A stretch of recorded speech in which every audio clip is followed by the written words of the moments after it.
Ahoy there, me chicken nuggets. It's me, Carl. Welcome to Grow TV. Arr. Welcome to Grow TV. Hosted by Carl. Where we have fun with our friends, talk about Jesus, and go over everything the Bible has to offer. Now once again, welcome to Grow TV. Avast! Welcome back to another episode of the Grow TV.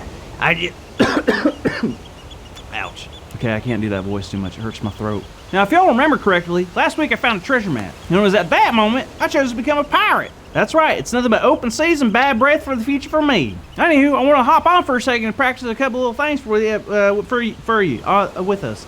For you. Now, in the past week, I've realized how different pirates can be from normal people. Do you know pirates ate a lot of beans and bread? You think it'd be a lot of fish, but apparently it wasn't worth the amount of work to catch fish.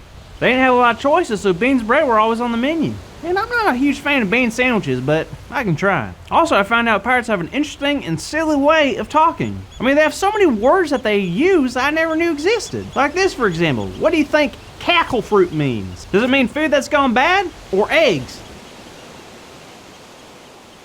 You're right, eggs. That's weird, right? So y'all want to learn some pirate lingo with me? Okay, first to talk like a pirate, you gotta lower your voice to like a growl.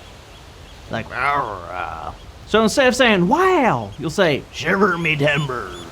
Very good. Next, instead of saying, good morning, fellow human being, you'll say, ahoy, matey.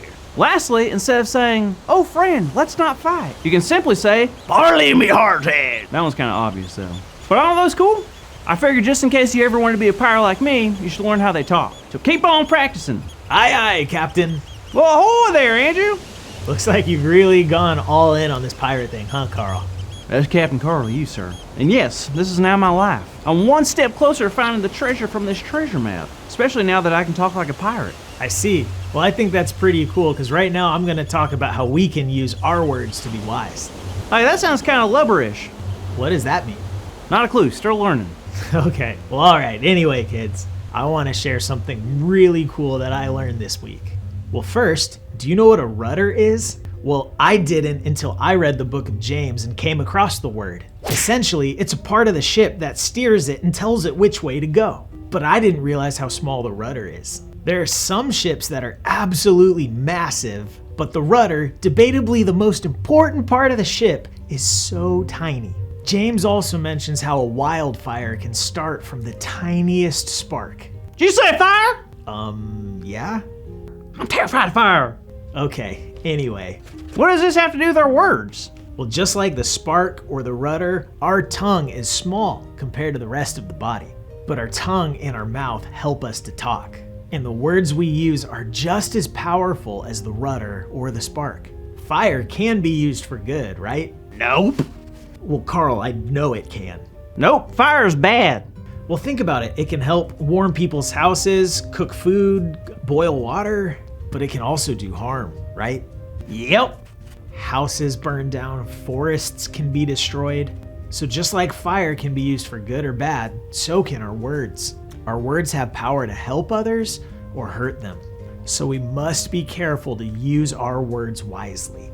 There is a prayer in Psalm 19 that uses these words. May these words of my mouth and this meditation of my heart be pleasing in your sight.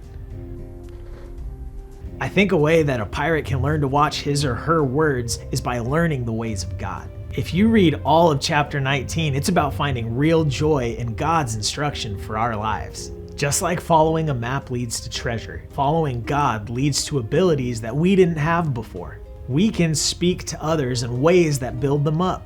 We can please God with our choices. We can listen and obey our parents. We can do so much more than we thought we were able to do when we follow the instructions that God has for us. So remember the power of your words, Pirate Carl. Aye, Captain. Wait, now I'm a pirate too? Takes one to know him. Anyway, when you feel like your words or your actions aren't what they should be, look to God for help and remember the instructions that you found in God's story. All of this influences the kind of person or pirate you can be.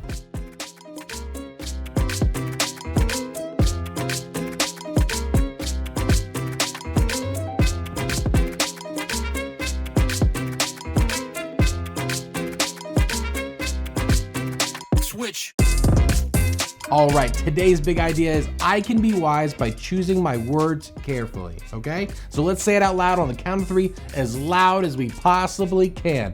1, 2, 3. I can be wise by choosing my words carefully. All right. Wonderful job.